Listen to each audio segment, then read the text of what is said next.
السلام علیکم ورحمۃ اللہ وبرکاتہ۔ نحمدہ ونصلی علی رسولہ الکریم، اما بعد فاعوذ باللہ من الشیطان الرجیم، بسم اللہ الرحمن الرحیم۔ ربی اشرح لی صدری ویسر لی امری واحلل عقدۃ من لسانی یفقہوا قولی واجعل لی وزیرا من اہلی رب زدنی علما اللہم فقہنا فی الدین اللہم انی اسألک علما نافعا وعملا متقبلا ورزقا طیبا اللہم انفعنا بما علمتنا وعلمنا ما ينفعنا وزدنا علما ربی یسر ولا تعسر وتمم بالخیر وبک نستعین آمین یا رب العالمین۔ حضرت عائشہ رضی اللہ تعالی عنہ سے روایت ہے کہ نبی اکرم صلی اللہ علیہ وسلم نے فرمایا، فتح کے بعد ہجرت نہیں، البتہ جہاد اور نیت باقی ہے۔ جب تمہیں جہاد پر نکلنے کے لیے طلب کیا جائے تو بلا تعمیل نکل پڑو۔ حدیث بخاری اور مسلم۔ اس کا مطلب ہے کہ مکہ فتح ہو جانے کے بعد جو 8 ہجری میں ہوا، اس 8 ہجری میں ہوا، مکے سے ہجرت کی ضرورت باقی نہیں رہی کیونکہ وہ دارالسلام بن گیا۔ فائدے مثال نمبر 1، اس حدیث کا پس منظر یہ ہے کہ فتح مکہ کے بعد کچھ لوگوں نے مکہ سے ثواب کی غرض سے ہجرت کرنے کی اجازت طلب کی، اور ہجرت کا ثواب یہ ہے کہ اس سے سابقہ تمام گناہ مٹ جاتے ہیں۔ تو آپ صلی اللہ علیہ وسلم نے فرمایا کہ اب یہاں سے ہجرت کی ضرورت نہیں، البتہ اللہ سبحانہ تعالیٰ نے ثواب کا سلسلہ منقطع نہیں کیا۔ اگر کوئی شخص یہی ثواب لینا چاہتا ہے تو وہ حسن نیت سے، یعنی اگر ضرورت پڑی تو ہجرت کروں گا اور جہاد کر کے یہ ثواب حاصل کر سکتا ہے۔ نمبر 2، جب کوئی ملک یا علاقہ دارالسلام قرار پا جائے تو وہاں سے کسی اور علاقے کی طرف ہجرت کرنا ضروری نہیں، البتہ وہ علاقہ جو دارالکفر ہے اور وہاں دین پر عمل کرنا، اس پر قائم رہنا مشکل ہے، تو ایسے علاقوں سے ہجرت کرنا واجب ہے۔ یہ بھی معلوم ہوا کہ جب کسی اسلامی ملک سے کسی دوسرے اسلامی ملک میں ہجرت کر کے جانا ضروری نہیں ہے، تو پھر ایک اسلام ملک چھوڑ کر بلاد کفر میں جا کر اس کے لیے مستقل رہائش اختیار کرنا، وہاں دولت کی ریل پیل اور تمدنی سہولتوں کی فراوانی ہے، شرعاً اس کی اجازت نہیں۔ جس میں بدقسمتی سے اس زمانے کے مسلمان مبتلا ہے، بالخصوص ان کے سرمایہ کا انتقال اور مفکرین کی ہجرت بھی کی تشویشناک ہے، جس سے بلاد کفر کی معصیت کو بھی سہارا مل رہا ہے اور ان کی حیا باختہ تہذیب کو فروغ عروج بھی۔ علاوہ ازیں ایک مسلمان کے دل میں جہاد کا جذبہ اور ارادہ موجود رہنا چاہیے، اور اس کے لیے ہر ممکن تیاری بھی، تاکہ جب بھی اسے جہاد کے لیے بلایا جائے تو فوراً اس پر لبیک کہہ سکے۔ یاد رہے کہ جس شخص نے نہ جہاد کیا اور نہ کبھی اس کے دل میں جہاد کی تڑپ اور ارادہ پیدا ہوا اور اسی طرح مر گیا تو وہ نفاق کے شعبے میں مرا۔ اللہم محفوظنا منہم۔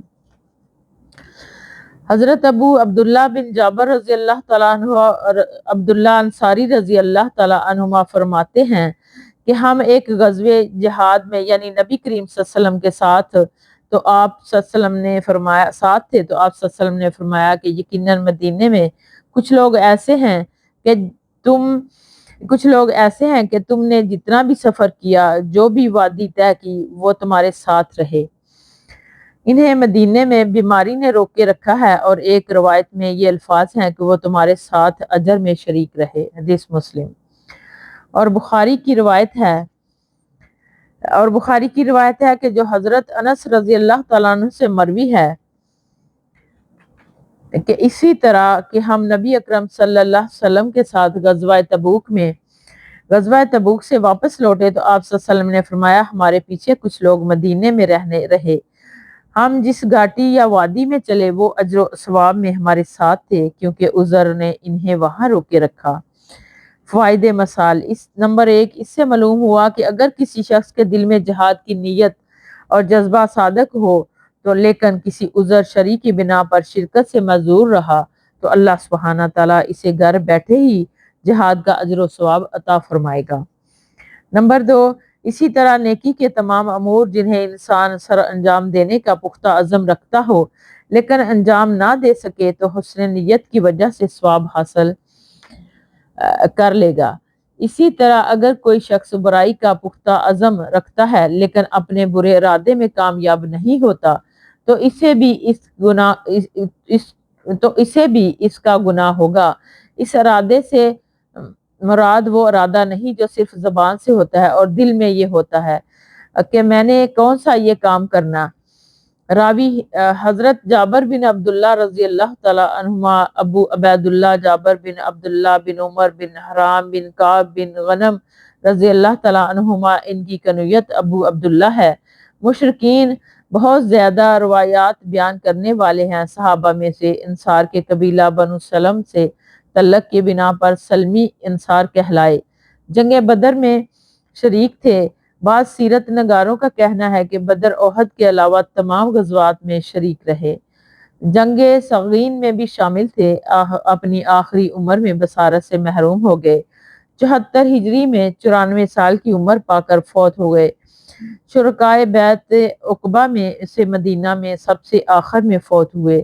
بعض نے ان کا سن وفات 77 ہجری لکھا ہے۔ ان کی نماز جنازہ ابان بن عثمان نے پڑھائی، جو کہ اس وقت حاکم مدینہ تھے۔ ان سے 1540 احادیث مروی ہیں۔ حضرت انس بن مالک رضی اللہ تعالی عنہ، انس بن مالک بن نضر بن دمدم انصاری خزرجی نجاری، ان کا تعلق بنو عدی بنو نجار سے ہے۔ اس کے لیے انہیں نجاری بھی کہتے ہیں۔ خادم رسول ہیں اور اپنے آپ کو اسی لقب سے نامزد کیا کرتے تھے۔ نبی اکرم صلی اللہ علیہ وسلم کو ان سے بہت زیادہ محبت تھی۔ ان کے گھسیوں کو آپ چھوتے اور بطور مزاح انہیں اے دکان والے کہہ کر پکارتے تھے۔ ان کی کنیت نبی اکرم صلی اللہ علیہ وسلم نے ابو حمزہ اسی وجہ سے رکھی تھی کہ یہ حمزہ نامی ترکاری نہیں کھاتے تھے۔ بدر میں رسول اکرم صلی اللہ علیہ وسلم کے ہمراہ تھے۔ ان کے لیے نبی اکرم صلی اللہ علیہ وآلہ وسلم نے دعا کی تھی، اے اللہ ان کے مال اور اولاد میں برکت فرما۔ اس دعا کی وجہ سے، اس کی دعا کی برکت کے باعث ان کا باغ سال میں 2 دفعہ پھل لاتا۔ سبحان اللہ۔ اولاد میں برکت کا یہ عالم تھا کہ جب یہ فوت ہوئے تو ان کے لڑکے اور لڑکوں کے لڑکے 120 کے لگ بھگ تھے۔ ان کے اپنے بیٹے 80 اور 2 بیٹیاں تھیں۔ انہوں نے 90 یا 91 یا 92 ہجری میں وفات پائی۔ بعض کے بقول ان کی عمر 163 یا 110 یا 7 یا 103 سال تھی۔ کتب احادیث میں ان سے 2286 احادیث مروی ہیں۔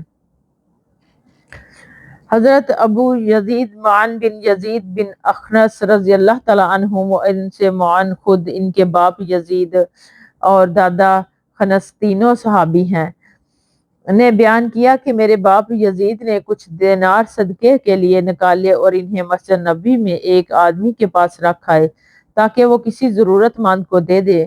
میں مسجد میں آیا، میں نے تو وہ دینار اس سے لے لیے کیونکہ ضرورت مند تھا، اور وہ گھر لے آیا۔ جب والد کو معلوم ہوا تو انہوں نے فرمایا کہ اللہ تجھ